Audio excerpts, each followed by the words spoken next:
Hey Night Owl video fans and followers, welcome to another Fright Friday.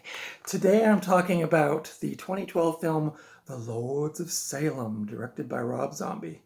And I'm going to be giving you the rundown on this film, the cast, the production, my thoughts on the film, of course, and where you can watch it, and other fun factoids about The Lords of Salem. So for anyone who hasn't subscribed yet to my channel, please consider subscribing and giving me the thumbs up. I appreciate everyone that's watched so far and sent me nice comments. It's been awesome. And hoping to grow the channel in 2022. We'll see where it goes. I don't know what's going to happen, honestly, but I'm having fun doing it, so that's the important thing. So today we're talking about the Rob Zombie film, The Lords of Salem from 2012. I feel like this movie is kind of divisive amongst the horror fan community or movie fan community in general. I hadn't seen it since it came out in 2013 on DVD. I just picked this up a couple months ago and I just rewatched it the other night. And I quite liked it. I don't remember super liking it back in the day, but upon a rewatch, I thought it was pretty enjoyable. But I digress. I will get to those thoughts in a few minutes. So, Lords of Salem is a 2012 supernatural horror film directed by Rob Zombie. Some of you may know him as a rock singer, and he was also the lead singer of the band White Zombie. And he's also done a bunch of other movies. This is just one in his catalog. This was released in 2012 at the Toronto International Film Festival, and then it got a wide limited release theatrically in 2013. I didn't know this, but one of the producers on this film was Jason Blum of Blumhouse. So this was, I guess, before he got real big and famous.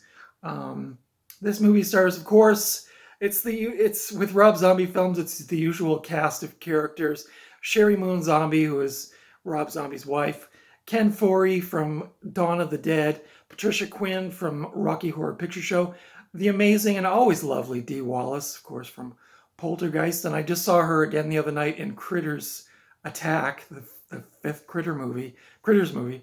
I really like Dee Wallace. I don't know. Maybe it's like a childhood thing because I watched Poltergeist when I was a kid, and I always kind of thought she was cool. It also has Bruce Davison, who was in Willard and X-Men 1 and 2, and Jeff Daniel Phillips, who's been in a bunch of Rob Zombie films, and also the amazing Sid Haig, rest in peace, who was in was he in all of the Rob Zombie movies? I don't know. He's in a lot of movies, though. A very famous actor from the 70s and 80s in the grindhouse and horror scene. But I'm not going to talk a lot about Sid Haig because I don't super know everything about him. But he's in there, and I do enjoy his acting as well. So The Lords of Salem tells the tale of Heidi, played by Sherry Moon Zombie, a radio station DJ living in Salem, Massachusetts, who receives a strange wooden box containing a vinyl record, a gift from the Lords. Heidi listens, and the bizarre sounds within the grooves immediately trigger flashbacks of the town's violent past and a gaggle of witches. So that's kind of the general idea. There's a lot of scenes of Ken Foree and Sid Haig and Sherry Moon Zombie working at the radio station, and this record is done by a group called the Jesus Christ, the Lords, yeah. And so the song plays throughout the movie, and it's a really spooky sounding record. I don't know why I'm going all weird and bright. So the song plays throughout the movie, and it actually is a pretty creepy sounding song. I'll get to that in a minute about the actual creators of the music. So Rob Zombie had the idea for this movie a long time ago. Like I think maybe before even he did like the Halloween remakes and stuff. But after the Halloween remakes, he wanted to do something original, and he wanted to have more control over the film, which I think he didn't maybe have as much over the Halloween remakes. So he wanted to do a small, independent horror movie that he could really control. And this movie really has that feel. It's a small, like, it's not a big budget movie. I think it was made for $1.5 million. So it has a pretty small budget feel to it. There's not a lot of movement in the film. Or like I said, a lot of it takes place in the radio station. So it definitely has that kind of vibe, that kind of like low budget, small set, kind of like 70s, 80s horror movie vibe. The filming was done very quickly, apparently, because Rob Zombie was getting ready to go on tour with his band, and so they had to do the movie like fairly quickly. John Five, who I don't really know this person, but apparently they're the guitar player in Rob Zombie's band, and they were also formerly in the bands Van Halen and Marilyn Manson, was hired by Rob Zombie to do the soundtrack. It also prominently features some Velvet Underground music, which is really cool because some of you who may know me personally know that I love Velvet Underground, and I've actually been going through a recent kind of Velvet Underground bender. I've been listening to a lot of Velvet Underground lately, so it was really cool to hear those songs in the movie. I think there's like All Tomorrow's Parties is in there, I think. So it has that like late 60s real creepy Velvet Underground sound, which if you don't know the Velvet Underground, go stop this video immediately and go to your local record store and buy all of their records because they were amazing. Yeah, that's all I'm gonna say about that. So the song that's played throughout the film is really creepy and really memorable. It kind of sticks with you after you finish watching the movie. Apparently Rob Zombie made a novelization for the story, and it went on to be on the New York Times bestseller list for like a long time. The film was made for, as I mentioned, $1.5 million. It just broke even. It wasn't a big hit. I probably could have included this on my Cult Movie Tuesdays easily as like a neo cult movie, but I saved it for Fright Friday. But yeah, I really like this movie. The critics gave it mixed reviews, although as per usual, like Fangoria and a lot of the horror media outlets did give it pretty good reviews. I give this movie a 3.5 out of 5. I didn't think it was anything mind-blowing, but it was a solid little horror movie, kind of thriller. It's got a bit of witchy business going on in it. So if you like that kind of thing, you'd probably like it.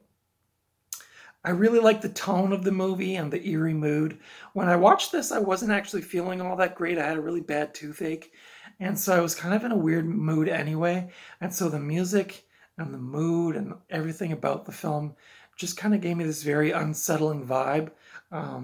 So just keep that in mind when you're watching it. If you're maybe not feeling great, maybe don't watch it. I don't know. Maybe I'll watch this again when I'm feeling really good and I won't like it as much. I don't know. But I thought it was real spooky, and like the tone and the mood.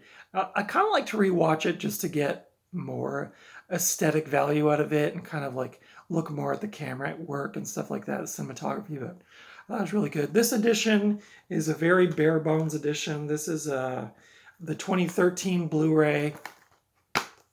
As you can see, there's nothing inside except the disc with the same cover art as the cover.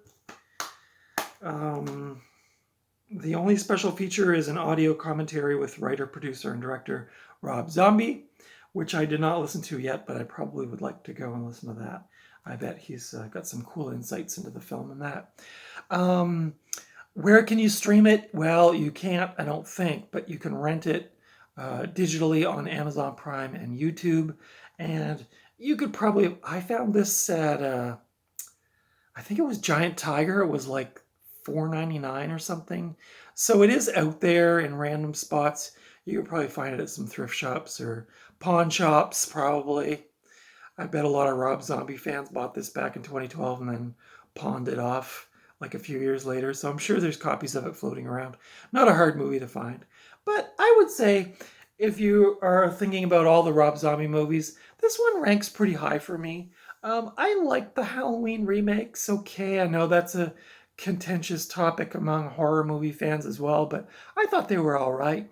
And of course, the Firefly Trilogy with House of a Thousand Corpses, which I thought was great, Devil's Rejects, which I really thought was great, and Three from Hell, which was pretty solid. I've only seen it once. I'd probably like to revisit that one. But if you're looking at Rob Zombie's catalog, I would say Lords of Salem is pretty high up on the list of ones of his. I really liked it. But again, these are just my personal opinions, and I know they're probably not popular among horror movie fans, but I thought this was a tight little throwback thriller. It's got some cool scenes in it with some witches from back, 100 years ago, naked around a fire. It's got that kind of creepy vibe going on. So anyway, I would recommend this film. I would say 3. I said 3.5, maybe a 4 out of 5. I don't know. I certainly didn't feel like it lagged a lot. It is a bit of a slow burn, but that I think is just an aesthetic choice for the film. So thumbs up for Lords of Salem right here on Fright Fridays. And I thought this would be, I didn't do this intentionally, but of course, Rob Zombie's coming out with his film version of the TV series The Munsters, which I just was quick. I don't really follow a lot of that stuff, so like I'm not really up on like the hot new releases, but I was looking at some of the news stories on the trailer that was just released, and it seemed like it was getting a lot of hate. So I don't know. I didn't grow up on the Munsters. It wasn't a show that I was into when I was a little kid. I was more into Batman and Starsky and Hutch, but maybe it'll be fun. I know it's rated PG, so maybe it'll just be like a Beetlejuicy kind of thing. I don't really know. I probably shouldn't even be talking about it because I don't really know much about it. But if you like the Munsters, maybe it'll be for you. Yeah, but hopefully it'll go over well. Before I leave, I wanted to give a shout out to my friend Judd Crandall, who gave me a copy of his new comic book, Illegal Bodies, issue 1, which is available. You can subscribe at the website extrafinal.com, and you can find him over on Facebook at Pulp and Paper. Pulp and Paper, yeah. But I'm sure if you just did a quick Google, you'd find the Patreon for Illegal Bodies. This is like a sci-fi folk horror type comic book. I think it's going that way. This is a pretty cool little comic book. I won't show the whole thing yet. But yeah, I wanted to just give a shout out to my friend Judd because he's been super cool and supportive of me, and I wanted to give his comic book a shout out. So if you like that kind of thing, the art, I love the artwork. It's very like heavy metal kind of thing, or like oh, I forget that artist now. Mobius? Is that it? I don't know. But yeah, cool little comic book, Illegal Bodies by Judd Crandall. So go check it out. If you haven't, like I said, if you haven't subscribed and you like this kind of content, horror movies, cult movies, or movies in general, I do some thrifting, although I'm not doing a lot of thrifting right now because I'm kind of trying to get resettled in my new town and I don't have a lot of cash. So just trying to be a little frugal with my thrifting. I do have one coming up, though, that'll be like a mini thrift. So just stick around for that. Next Friday, I'm probably going to be talking about the film Critters Attack, which is the 5th installment of the Critters series. I think it came out in 2019. So stick around for that. And I don't know what's coming up for Cult Movie Tuesdays, but I will have something for you. Don't worry. So be sure to subscribe, like, follow me over on Instagram, Night Owl Video. Thanks to everybody who's followed me so far and sent me nice comments and things like that. I appreciate it. And with that, we are done. So thank you for watching this video. I appreciate it. And I will be back again, like I said, Tuesday for sure with a Cult Movie Tuesday. And I might be back before that with a mini thrift haul. So keep your eyes peeled and subscribe so you don't miss any new videos. I guess you have to click the notification bell too, although I don't do that with most channels. It just comes up in my algorithm. So, but anyway, I digress. Thank you for watching, and I will see you out and about. Thanks. Bye.